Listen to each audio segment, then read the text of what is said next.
નમસ્કાર. આજે આપણે ગુજરાત સરકારની એક બહુ જ અગત્યની યોજના કુંવરબાઈનું મામેરું યોજના વિશે બધી જ માહિતી મેળવીશું, એકદમ સરળ શબ્દોમાં. સામાન્ય રીતે દીકરીના લગ્નનો પ્રસંગ આવે એટલે ખર્ચની ચિંતા તો થાય જ છે, પણ શું એવો વિચાર આવે કે આર્થિક મુશ્કેલીઓમાં સરકાર તરફથી પણ કોઈ મદદ મળી શકે? તો જવાબ છે હા, અને એ યોજના એટલે જ કુંવરબાઈનું મામેરું યોજના. તો ચલો આપણે સમજીએ કે આ યોજના ખરેખર છે શું અને કોના માટે છે.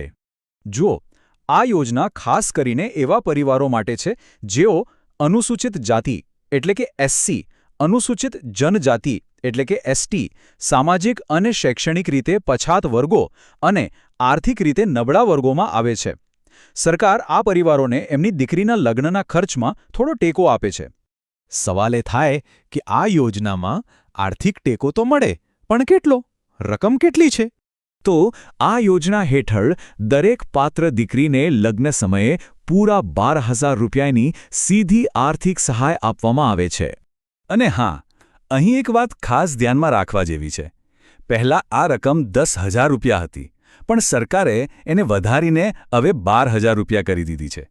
એટલે કે નવા અરજદારોને હવે વધેલી રકમનો લાભ મળશે. સારું, તો હવે સૌથી મહત્વના મુદ્દા પર આવીએ. આ લાભ કોને મળી શકે? મતલબ કે એના માટેના નિયમો અને માપદંડો શું છે? ચાલો જોઈએ. સૌથી પહેલું, દીકરીનો પરિવાર ગુજરાતનો રહેવાસી હોવો જોઈએ. બીજું, એ એસસી, એસટી, એસઈબીસી કે ઈડબ્લ્યુએસ કેટેગરીમાંથી હોવા જોઈએ.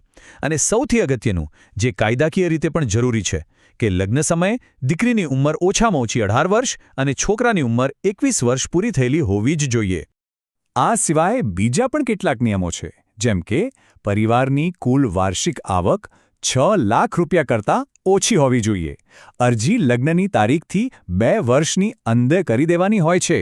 અને હા, એક પરિવારમાંથી વધુમાં વધુ 2 દીકરીઓ જ આ યોજનાનો લાભ લઈ શકે. એ પણ નોંધી લેજો કે પુનર્લગ્નના કેસમાં આ યોજના લાગુ નથી પડતી. ચાલો, માની લઈએ કે કોઈ આ બધા નિયમોમાં બંધ બેસતું હોય, તો પછી અરજી કઈ રીતે કરવી? આખી પ્રક્રિયા ઓનલાઈન છે, તો એને સ્ટેપ બાય સ્ટેપ સમજીએ. અરજી કરવા બેસીએ એ પહેલાં આટલા ડોક્યુમેન્ટ્સ તૈયાર રાખવા બહુ જ જરૂરી છે. દીકરી અને પિતાનું આધાર કાર્ડ, લગ્નનું સર્ટિફિકેટ, જન્મનો દાખલો, આવકનો દાખલો અને બેંકની પાસબુક. આ બધું સ્કેન કરીને તૈયાર રાખશો તો પ્રક્રિયા એકદમ સરળ થઈ જશે. પ્રોસેસ બહુ સિમ્પલ છે. સૌથી પહેલાં ઈ-સમાજ કલ્યાણ પોર્ટલ પર જવાનું, ત્યાં નવું એકાઉન્ટ બનાવીને લોગિન કરો. પછી કુંવરબાઈનું મામેરું યોજના પસંદ કરીને બધી વિગતો ધ્યાનથી ભરો. તૈયાર રાખેલા ડોક્યુમેન્ટ્સ અપલોડ કરો અને ફોર્મ સબમિટ કરી દો.